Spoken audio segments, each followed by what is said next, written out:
अक्षर न्यूज में आपका स्वागत है और मैं हूं लोकेश सिंह ठाकुर। वक्फ बिल बोर्ड संशोधन बिल पास हो गया है। राज्यसभा और लोकसभा में ये पारित हो गया है। लोकसभा में इसको 288 मत प्राप्त हुए, वहीं विपक्ष में 232 पड़े। राज्यसभा में 128 तो विपक्ष में 95 मत पड़े। मध्य प्रदेश वक्फ कमेटी के अध्यक्ष एवं मंत्री सनबर पटेल ने खुशी जाहिर करते हुए मुख्यमंत्री मोहन यादव से मुलाकात की और उनको बधाई दी। इस मामले में हमने जब गुना शहर के मौलाना काजियों को फ़ोन लगाया तो उनकी राय जानना चाहिए कि आखिर वक्फ बोर्ड बिल संशोधन में उनकी क्या राय है, तो उन्होंने फ़ोन उठाया नहीं। किसी ने फ़ोन उठाया भी तो उन्होंने कहा कि अभी हमने बिल संशोधन बोर्ड की रूपरेखा को देखा नहीं।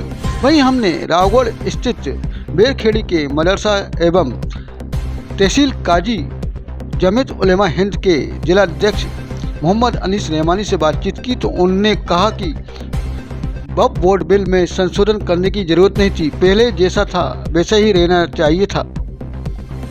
चलिए हम आपको दिखाते हैं कि वक्फ बोर्ड बिल संशोधन में क्या क्या हुआ। 2 अप्रैल को 1995 के वक्फ कानून में बदलाव को लेकर लाया गया वक्फ बोर्ड संशोधन बिल संसद के दोनों सदनों में पास होने के बाद इसे राष्ट्रपति से मंजूरी मिली। इस बिल का मकसद वक्फ बोर्ड के कामकाज में पारदर्शिता लाने के साथ महिलाओं को इन बोर्ड में शामिल करना है। सरकार के अनुसार मुस्लिम समुदाय के भीतर से उठ रही मांगों को देखते हुए ये कदम उठाया गया। इस विधेयक की मदद से वक्फ अधिनियम के कई खंडों को रद्द कर दिया गया। ये रद्दीकरण मुख्य रूप से वक्फ बोर्ड के मनमाने अधिकार को कम करने के मकसद से किया गया, जो उन्हें अनिवार्य सत्यापन के बिना किसी भी संपत्ति को वक्फ संपत्ति के रूप में दावा करने की अनुमति देता था। विधेयक के मुख्य प्रावधान। विधेयक का उद्देश्य वक्फ अधिनियम 1995 में संशोधन कर वक्फ संपत्तियों के प्रबंधन और नियंत्रण से जुड़ी समस्याओं का समाधान करना है।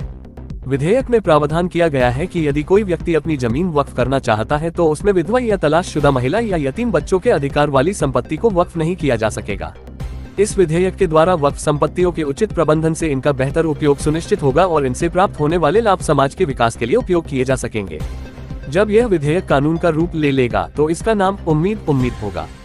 कोई व्यक्ति अपनी संपत्ति तभी वक्फ को दान कर सकता है जब वह कम से कम 5 साल तक इस्लाम का पालन कर रहा हो। साल 1954 में स्वतंत्र भारत में वक्फ अधिनियम पहली बार संसद की ओर से पारित किया गया था।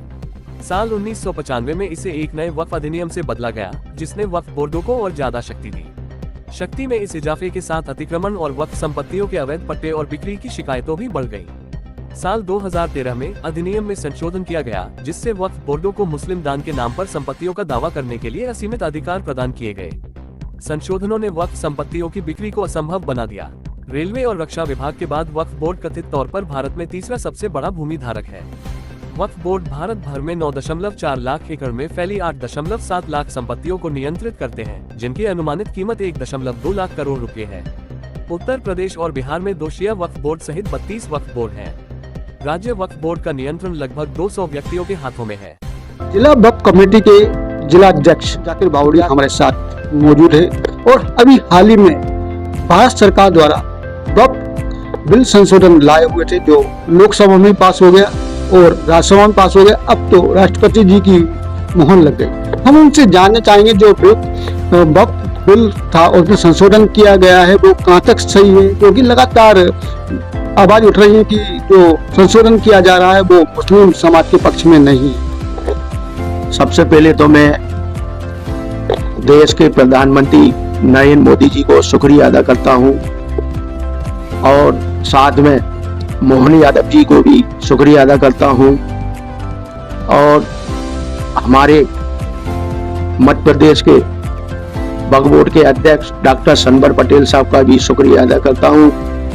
ये बिल पास होने पे मुझे बहुत खुशी है और पूरे मध्य प्रदेश में खुशी की लहर है।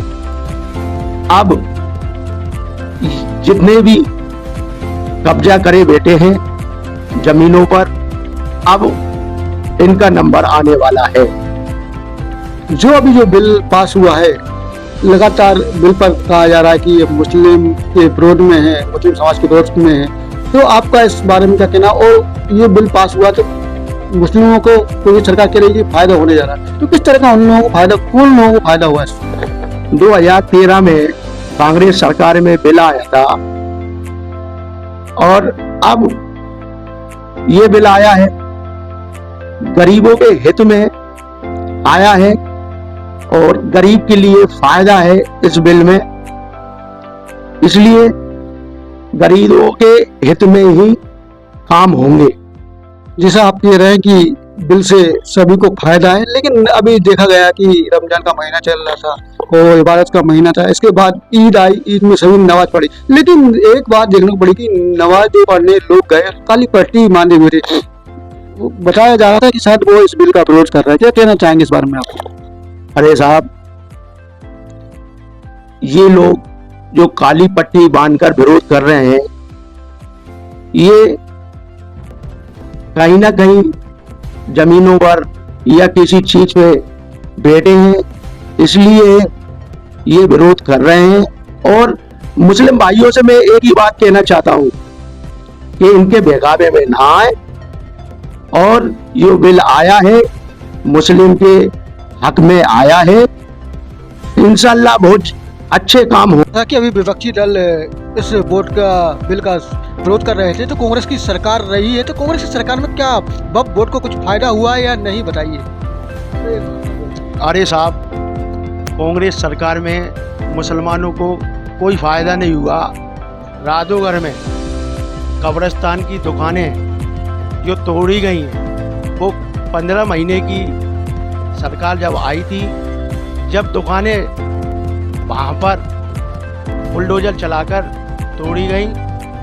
ये तो राधोगर के मुस्लिम भाई बताएंगे। वहाँ पत्रकार साहब, एक बार आप वहाँ सर्वे करें जाकर, और हर गरीब से पूछें ये दुकानें किसने तोड़ी हैं। बब वोट के अध्यक्ष एवं मंत्री सनवर पटेल जी किस तरह से मुस्लिम समाज को आगे बढ़ाने के लिए इस क्षेत्र में कार्य कर रहे हैं, आप बताइए जाके। पूरे मध्य प्रदेश में डॉक्टर सनवर पटेल साहब शिक्षा के रूप में काम कर रहे हैं, और हर मुस्लिम उनसे जुड़ना चाहता है। मुस्लिम भाइयों के लिए वक्फ बोर्ड संशोधन बिल पास होने के बाद बोर्ड परीक्षा में 65 अंकों से पास होने वाले विद्यार्थियों को वक्फ बोर्ड देगी 10,000 रुपये।